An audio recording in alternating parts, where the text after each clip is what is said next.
Assalamualaikum warahmatullahi wabarakatuh. A'udzu billahi minasyaitonir rajim. Bismillahirrahmanirrahim. Alhamdulillahi rabbil alamin. Wassalatu wassalamu ala asyrafil anbiya'i wal mursalin Sayyidina wa maulana Muhammadin wa ala alihi wa sahbihi ajma'in. Rabbi shrah li sadri wa yassir li amri wahlul 'uqdatam min lisani yafqahu qawli. Amma ba'du. Pertama dan utama, marilah kita panjatkan rasa syukur kita kehadirat Allah Subhanahu wa Ta'ala, yang mana pada kesempatan hari ini kita semua bisa menyaksikan video ini, yaitu video tugas dari kampus Universitas Alma-Ata, yaitu dari mata kuliah ilmu hadis yang diampu oleh dosen kita, yaitu Bapak Dr. Nasiruddin MPD, yang semoga selalu dirahmati Allah Subhanahu wa Ta'ala, selalu diberi umur panjang, selalu diberi keberkahan oleh Allah Subhanahu wa Ta'ala. Tugas akhir semester ini membawa saya pribadi menjadi pribadi yang lebih baik lagi, karena sudah mendapatkan ilmu dari beliau tentang hadis, mana itu hadis palsu, mana itu hadis sahih, hadis dhaif. Saya alhamdulillah sedikit-sedikit mendapatkan ilmu dari beliau. Dan tugas saya di sini mau meresensi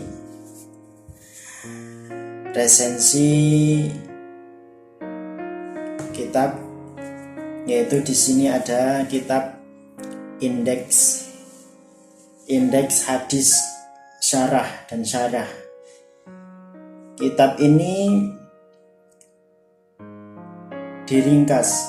Kitab ini diambil dari 1646 hadis pilihan dari 6 kitab hadis sahih. Jadi 6 kitab hadis sahih diambil hadisnya, yaitu 1646 hadis. Pengantarnya yaitu Profesor Dr. Haji Muhammad Dim Syamsuddin. Profesor Dr. Dim Syamsuddin. Yaitu pengarangnya yaitu Buya Haji Muhammad Alfiz Chaniago. Jadi kitab ini sangat berfaedah buat saya. Saya sering membaca kitab tersebut. Kelebihannya kitab ini bagus sekali, dan selain di sini kitab berbahasa Indonesia, juga seringkali dipahami oleh orang-orang awam seperti saya yang belum begitu tahu tentang ilmu nahwu shorof. Jadi ilmu ini sangat membantu buat orang-orang yang masih awam ilmu shorof dan nahwunya. Kitab ini sangat tebal, yaitu mencangkup ada 1024 halaman. Ada 1406 halaman.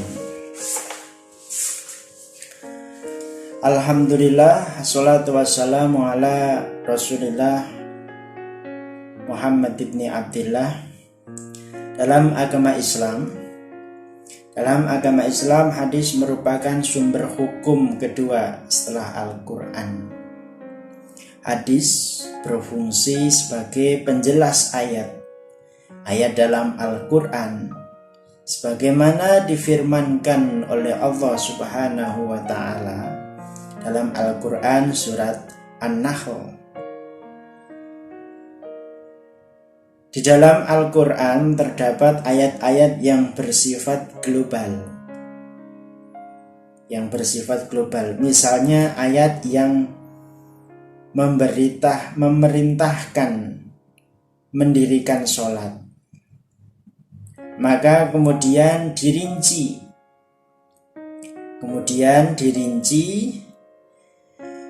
oleh Sahih global, misalnya ayat-ayat memerintahkan mendirikan sholat, maka kemudian dirinci oleh hadis jumlah rakaatnya. Jadi hadis membantu jumlah rakaatnya berapa kali dalam sehari semalam, dan tata caranya. Ada pula ayat-ayat yang bersifat mutlak, misalnya perintah memotong tangan bagi pencuri, kemudian dijelaskan oleh hadis tentang batasannya dan kadar harta yang dicuri. Di dalam kitab inilah kita bisa mengetahui mana yang haram dan mana yang halal. Ini sangat membantu sekali. Ada pula ayat-ayat yang bersifat umum, misalnya ayat-ayat tentang waris, kemudian dikhususkan oleh hadis.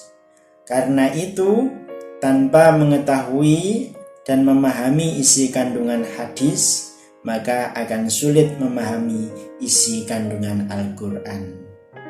Maka kitab inilah bisa menjadi rujukan kita untuk mempelajari Al-Quran. Walaupun Al-Quran itu membaca Al-Quran itu pahalanya lebih tinggi daripada membaca hadis, tapi tidak ada salahnya kita mempelajari ilmu hadis. Insya Allah pahalanya sama. Innamal a'malu binniyat. Sesungguhnya perbuatan itu diawali dengan niatnya, tergantung niatnya kita. Kita mempelajari Al-Quran walaupun itu pahalanya sangat besar, tetapi niatnya juga salah, kita akan salah. Begitu juga sebaliknya kita mempelajari ilmu hadis. Oleh karenanya saya mengapresiasi buku ini yang telah disusun secara alfabetis dan tematik, disertai catatan indeks untuk pencarian hadis, sehingga memudahkan umat Islam di Indonesia untuk mengetahui hadis-hadis Rasulullah SAW. Jadi di belakang kitab ini kita akan mengetahui ini ada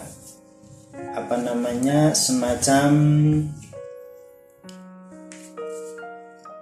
isi buku, semacam daftar isi buku. Ini dijelaskan semua. Jadi sangat komplit.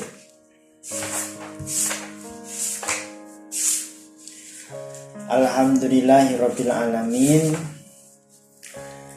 Saya bisa memberikan tugas saya, khususnya tugas ilmu hadis. Semoga kedepannya saya pribadi dan umumnya buat teman-teman saya yang di rumah semuanya, dimanapun Anda berada, semoga tetap dalam lindungan Allah Subhanahu wa Ta'ala, tetap dalam penjagaan Allah Subhanahu wa Ta'ala, dalam kesehatan jasmani dan rohaninya. Semoga kita bisa berkumpul kembali di kampus Universitas Alma-Ata tercinta. Dari saya kurang dan lebihnya mohon maaf. Billahi taufiq wal hidayah, waridho wal inayah. Summa salam. warahmatullahi wabarakatuh.